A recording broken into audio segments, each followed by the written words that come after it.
Assalamualaikum and a very good day to Madam Siti Shahira and everyone watching. We are from the class of NBH2D and today we will be presenting our financial analysis of two fashion retailers listed on Bursa Malaysia, Bonia Corporation Berhad and Padini Holdings Berhad. But before anything else, let me quickly introduce my team. I am Nurul Aini and I will be leading the opening and closing of this presentation. Irdina will be covering liquidity, Intan will walk us through activity, Nur Alisha will take profitability, and Danish will close the analysis with leverage. In terms of structure, we will begin with a brief introduction to both companies and then show the financial statements we use as the basis for our calculations. From there, we go into the core of the presentation, which is the 2-year trend analysis across liquidity, activity, profitability, and leverage. And lastly, we will bring everything together in the conclusion. So before we get into any ratios, let us first look at who these two companies are and how they operate, because that context is going to matter once the numbers come in. Bonia Corporation Berhad is listed under stock code 9288. It was founded in 1974, starting as a small business dealing in leather goods before growing into the premium fashion group it is today.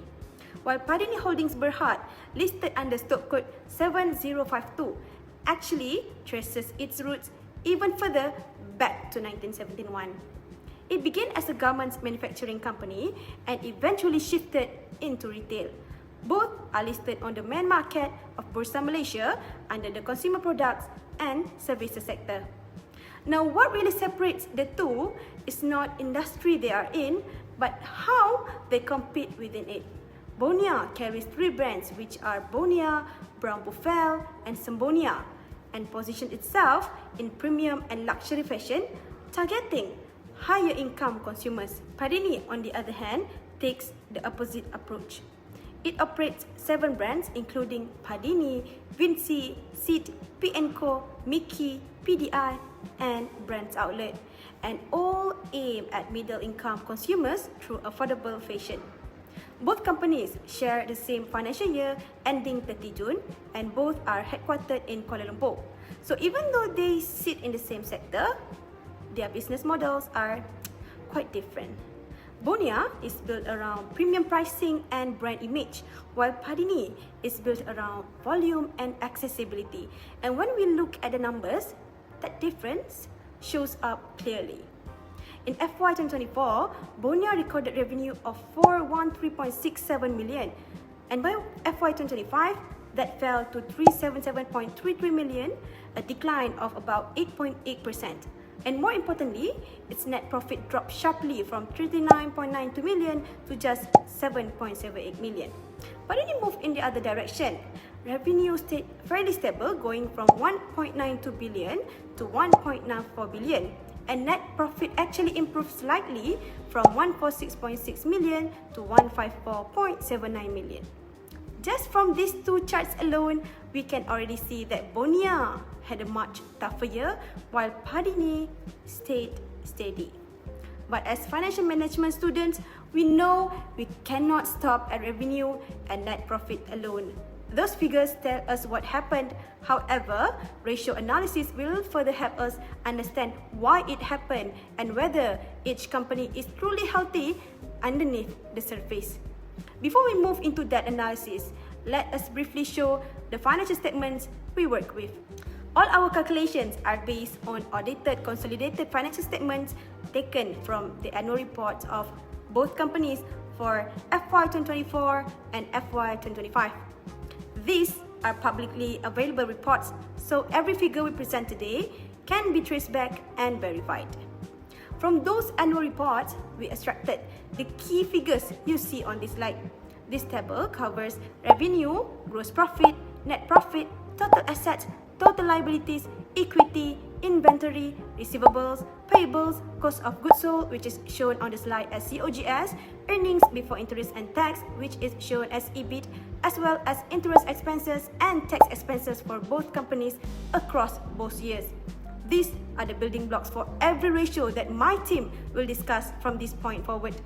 With the data laid out, we can now move into the trend analysis. We start with liquidity to see whether both companies can meet their short-term obligations comfortably. From there, we look at activity because having enough cash means nothing if assets and inventory are not moving efficiently. That leads into profitability, which tells us whether the revenue being generated is actually translating into profit. And we close with leverage to understand how much debt each company is carrying and whether their earnings can support it. Thus, we begin with liquidity. Before we can talk about growth, returns, or investment potential, we first need to know whether both companies have enough short-term strength to keep the business running comfortably. Edina, please take us through the liquidity analysis. Thank you, Nurul Aini. Nurul Aini has shown that Bonia and Padini entered financial year 2025 from very different positions. Bonia faced pressure on revenue and profit, while Padini remains steadier. The first thing we need to check is whether both companies still had enough short-term strength to support daily operations. For liquidity analysis, we review three measures, which are net working capital, current ratio, and quick ratio. According to Block, Berhad, and Danielson 2022, liquidity ratios assess a company's ability to meet current liabilities using current assets. In a retail business, liquidity is not just about looking healthy on paper. It affects whether the company can pay suppliers, restock inventory, handle rental commitment, and continue operating without unnecessary cash pressure. The first measure is net working capital. The formula is current assets minus current liabilities. It tells us how much short-term cushion remains after current liabilities are covered. Bonia's net working capital decreased from RM 280,195,000 in financial year 2024 to RM 185,139,000 in financial year 2025. The figure is still positive, so Bonia was not in a weak liquidity position. However, the reduction tells us that its cushion became smaller. Padini net working capital increased from RM 912,985,000 to RM 937,534,000. This is a much stronger buffer, and more importantly, it improved in financial year 2025. That gives Padini more flexibility to manage working capital without putting pressure on cash flow. The second measure is current ratio. The formula is current asset divided by current liabilities. It shows how many times current assets can cover current liabilities.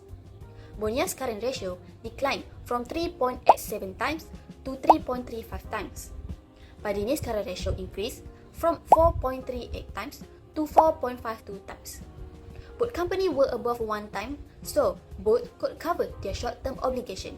Bonia remained healthy, but its liquidity softened. Padini was already stronger and improved further. The third measure is quick ratio. The formula is current assets minus inventory divided by current liabilities. This is tricky because inventory is removed from the calculation. For fashion retailer, this matters. Inventory is not the same as cash. A bag, a pair of shoes, or a shirt still need to be sold before it becomes cash. If demand changes or the stock becomes less attractive, the company may need to wait longer or sell at a discount. Bonia's quick ratio declined from 2.66 times to 2.13 times. Padini also declined slightly from 3.31 times to 3.06 times. Even after the decline, Padini still held the stronger quick ratio. So, liquidity gave us the first important reading. Both companies had enough short-term strength, but Padini had more room to move. Bonia was still safe, but its position weakened across all three liquidity measures. Padini had a strong cushion, stronger current ratio, and stronger quick ratio. Once we know both companies can meet short-term commitment, the next question is whether they are using their asset efficiently. Next, Intan will continue with activity analysis. Thank you, Edina. Edina has explained that Padini has the stronger short-term position, but liquidity only tells us whether the company has enough resources available. It does not yet tell us whether those resources are moving efficiently through the business. Thus, that is where activity analysis comes in. Block, Berhad, and Danielson 2022 explain that activity ratios evaluate how efficiently a company uses its assets. For retailers, this is one of the most practical parts of the analysis. A retail business does not create value by simply holding stock or opening more outlets. The stock must move receivable, must return as cash, and asset must generate sales. For this section, we review 6 ratios, which are accounts receivable turnover, average collection period, average payment period, inventory turnover, fixed asset turnover, and total asset turnover. Let us begin with receivables. Account receivable turnover is calculated as sales divided by accounts receivable. It measures how many times receivables are collected during the year. Bonia's account receivable turnover declined from 9.14 times to 8.25 times. Padini improved from 40.72 times to 55.60 times. This is a very wide gap, and it reflects the way the businesses operate. Padini is mainly a direct retail business, so many customers pay immediately at the point of sale. Bonia has more wholesale and concession arrangement, which naturally lengthen the collection cycle. The same pattern becomes clearer when we look at average collection period. The formula is accounts receivable divided by sales multiplied by 360 days. Bonia's collection period increased from 39.4 days to 43.6 days. Padini improved from 8.8 days to 6.5 days. This is important from a cash flow angle. Padini collects cash in less than a week, while Bonia takes more than a month. For management that affect how much money is locked in receivables before it can be used again for inventory, rent, salaries, or new investment. Next is average payment period. The formula is accounts payable divided by purchases multiplied by 360 days. Bonia's average payment period increased from 61.9 days to 74.3 days. Padini's payment period shortened from 44.58 days to 41.9 days. For Bonia, this longer payment period gives some short-term cash relief. In a year where profit is under pressure, holding cash longer can help, but this is not something management can rely on forever. Delaying payment can support cash flow temporarily, but it does not replace the need for stronger sales and better profit conversion. Now, let us move to inventory turnover. The formula is cost of goods sold divided by inventory. Bonia's inventory turnover declined from 1.77 times to 1.61 times. Padini's also declined from 4.25 times to 3.06 times. Padini still moved inventory faster than Bonia, but this is where we need to be more careful. Padini's inventory increased from 288.21 million ringgit to 387.18 million ringgit, a 34.3% increase. For a fashion retailer, inventory build-up cannot be left unattended. If it does not move at the right time, the company may need markdowns later, and markdowns can reduce margin. Yilmaz and Akar 2019 explained that working capital should be assessed through the cash conversion cycle, including receivable collection, inventory movement, and supplier payment.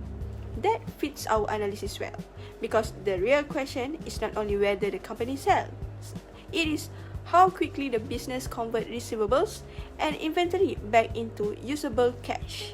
For fixed asset turnover, the formula is sales divided by fixed asset. Bonia declined from 0.98 times to 0.91 times, while Padini declined from 2.97 times to 2.29 times. For total asset turnover, the formula is sales divided by total asset. Bonia declined from 0.58 times to 0.55 times, while Padini declined from 1.05 times to 0.84 times. Both companies become less efficient in asset turnover, but Padini still generate more sales from asset base. So, activity analysis adds another layer to the picture. Padini is not only more liquid, it also collects cash faster and use its asset more productively. Bonia had some benefit from a longer payment period, but its receivables, inventory, and asset turnover all weakened. At this point, Padini looks stronger in liquidity and efficiency. But efficiency must eventually translate into profit. Otherwise, the business is busy without creating enough value.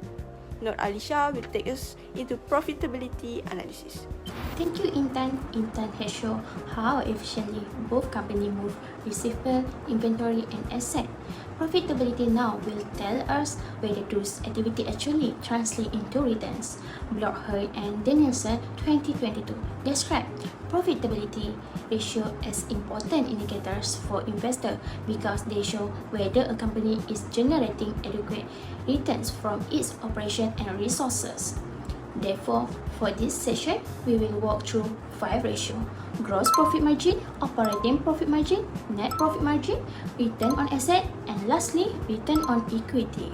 We will begin with gross profit margin. The formula is gross profit divided by sales multiplied by 100. Bonia recorded 60.65% in financial year 2024 and 59.22% in financial year 2025. Padini recorded 36.23% in financial year 2024 and 38.85% in financial year 2025. At the first level, Bonia is clearly strong.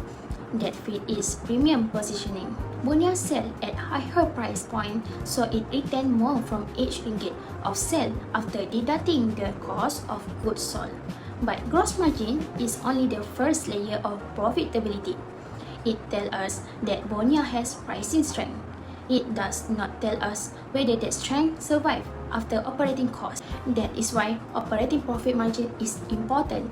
The formula is EBIT divided by sales multiplied by 100. Bonia operating profit margin fell from 13.78% to 7.53%. Padini improved from 11.58% to 12.30%. This is where the analysis starts to shift. Bonia began with the strong gross margin, but operating costs absorbed a large part of that advantage. Padini started with a lower gross margin, but managed the cost structure better and improved its operating margin. Next is net profit margin. The formula is net profit divided by sales multiplied by 100. Bonia declined from 9.65% to 2.06%. Padini improved from 7.64% to 7.99%.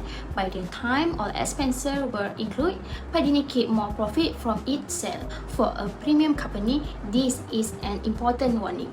Premium pricing is useful only if enough of that margin reach the bottom line. Now, we look at return on asset.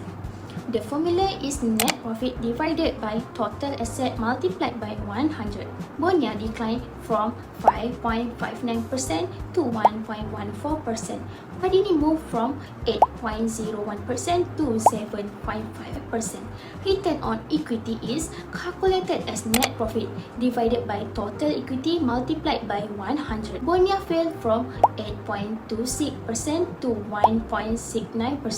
Padini remains stable from 13.19% to 13.06%. For shareholder, this is one of the most important comparison. Padini generated a much strong return on equity, while Bonia return fell sharply in financial year 2025. Alarusi 2021 found that profitability, liquidity, and leverage ratio are important indicators of efficiency among Malaysian listed companies. Based on our analysis, Padini show strong financial efficiency because it protects profit better across the 2-year period. Now that we have looked at profit, the final question is risk. How much do these companies rely on liabilities, and are their earnings strong enough to support financing costs? Danish will take us through leverage analysis. Thank you, Nur Alisha. Nur Alisha has shown that Padini performed better in profit conversion. Leverage now help us understand the risk behind the balance sheet. For this section, we receive 3 ratios, which include debit ratio, debit to equity ratio, and time interest earned. Berhad and Danielson 2022 explained that leverage can increase financial risk, especially when earning decline.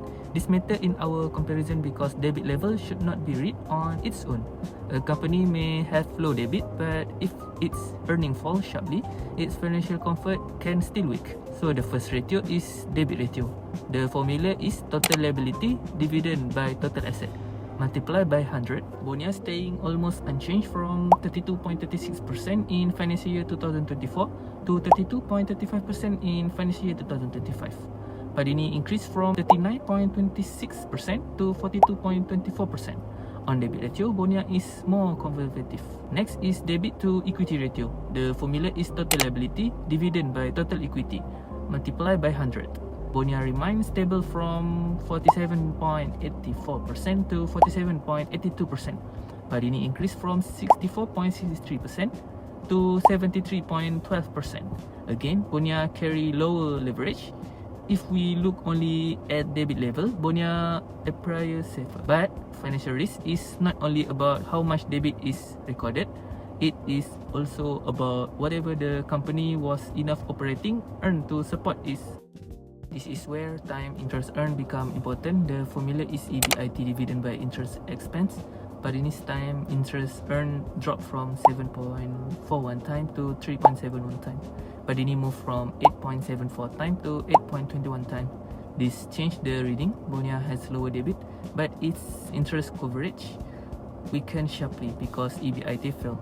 Padini has higher leverage, but its earnings still cover interest expense more comfortably. From the financial risk perspective, Padini look more comfortable because it's earned based in stronger. That's complete the trend analysis. I will now pass to Nurul Aini to connect the finding and present our recommendation and final verdict. Thank you, Danish. The team has now gone through all 4 areas of the analysis. Now the question is, when we put all of that together, what does it actually tell us? This table brings every ratio into one view. Every number we discuss is now side by side for both companies across FY 2024 and FY 2025. I will not go through each number again since my team has already covered them in detail. What I want to point out is the overall direction. If you look across Bonia's column, almost every ratio dropped from FY 2024 to FY 2025. Padini's column tells a different story. The numbers either stayed steady or got better, and that's what makes the comparison clear. Now, when we break that down category by category, we can see exactly where Padini pulled ahead. As the donut chart shows, Padini led in 3 out of 4 ratio categories, with leverage being the only mixed result. On liquidity, Padini was stronger across all 3 measures, which are net working capital, current ratio, and quick ratio. On activity, Padini had faster collection and more productive use of assets across accounts receivable turnover, average collection period, inventory turnover, fixed asset turnover, and total asset turnover. On profitability, Padini maintained stable or improved margins across operating profit margin, net profit margin, return on assets, and return on equity, while Bonia's number declined sharply in FY 2025. That said, this analysis is not one-sided. Bonia does have 2 areas where it holds an edge. First, its gross profit margin. Bonia recorded 59.22% compared to Padini's 38.85%, but this reflects their different business models. Bonia is a premium brand with higher markups, while Padini is a mass market retailer that competes on volume and affordability. Thus, this gap explains a strategic difference, but not a weakness on Padini's part. Second is debt level. Bonia carries a lower debt ratio at 32.35% compared to Padini's 42.24%, which means Bonia uses a more conservative capital structure. However, as the note on this slide highlights, a lower debt ratio signals a conservative approach, not necessarily stronger performance. And what matters is whether earnings can support the level of borrowing. Padini's times interest earned stands at 8.21 times, which is more than double Bonia's 3.71 times. So, even though Padini borrows more, its earnings cover those obligations with room to spare. That is why leverage is classified as mixed rather than a clear win for either side of the company. Moving to working capital management, Block, Berhad, and Danielson 2022 define this as how efficiently a company manages its short-term assets and liabilities through the cash conversion cycle. The four metrics we are looking at here are net working capital, inventory turnover, average collection period, and average payment period, because together they capture the full cycle of cash flowing in and out of the business. Starting with Bonia, most of its working capital metrics weakened from FY 2024 to FY 2025. Net working capital shrank, inventory turns slower, and collections takes longer. The only positive is that the average payment period increased to 74.3 days, which means Bonia is holding cash longer before paying the suppliers. But when we look at this alongside the other three metrics all weakening, the overall cash conversion cycle is still under pressure. A study by Yilmaz and Achar in 2019, published in the International Journal of Economics, Management and Accounting, found that working capital should not be looked at ratio by ratio, but through the full cash conversion cycle. And when we apply that to Bonia, the cycle is getting slower across the board, while its profitability is already going down. Now for Padini, working capital is mostly in a healthy position. Net working capital grew to 938 million and the collection period came down to just 6.5 days. But inventory is where we see a concern. Turnover dropped from 4.25 times to 3.06 times, and that happened because inventory grew by 34.3% from 288 million to 387 million, while sales stayed almost flat. A study by Anton and Florian Nuchu in 2021, published in the Journal of Risk and Financial Management, found that when current assets are not being converted into revenue efficiently, they can actually hurt profitability instead of helping it.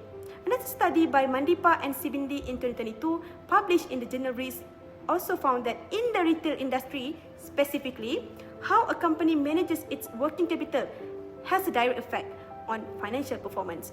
So, Padini is strong overall, but managing that inventory build-up is going to be important going into FY 2026. And that brings us to the overall verdict. Based on the full trend analysis across liquidity, activity, profitability, and leverage, our group concludes that Padini Holdings Berhad is the financially healthier company and the better investment choice. The four numbers at the top of this slide summarize why. A current ratio of 4.52 times showing strong liquidity, a net profit margin of 7.99% showing stable profit, a return on equity of 13.06% showing consistent returns to shareholders, and times interest earned of 8.21 times showing strong coverage of debt obligations. The bar chart on the right reinforces this. Across all four key ratios, Padini's bars stand visibly above Bonia's, as the donut chart on the left shows both companies carry risk going forward, but the nature of that risk is very different. Bonia needs to rebuild its profit. Net profit fell from 39.2 million to 7.78 million in a single year, and that is not a small dip. Our recommendation for Bonia is to focus on restoring operating profitability through stronger digital and e-commerce channels, reviewing underperforming outlets, and being more disciplined with store expansion costs. While for Padini, our recommendation is for Padini to manage its inventory. Inventory grew by 34.3% while sales barely moved. That is a lot of unsold stock sitting in the system, and if it does not move soon, Padini may have to discount heavily just to clear it, which would eat into margins. So, heading into FY 2026, getting that inventory back under control should be Padini's top priority. Therefore, we have seen the key difference between the two. A company that needs to fine-tune its inventory is in a very different position from a company that needs to rebuild its entire earnings base. Between the two, Padini enters FY 2026 with the stronger foundation, and based on everything we have analysed today, our group is confident in positioning Padini as the better investment choice. We hope this presentation has given a clear picture of how financial ratios can go beyond surface level numbers and reveal the real story behind a company's performance. On behalf of the team, Thank you, Madam Siti Shahira, for teaching us how to apply financial ratio analysis and for guiding us through this assignment. With that, and thank you.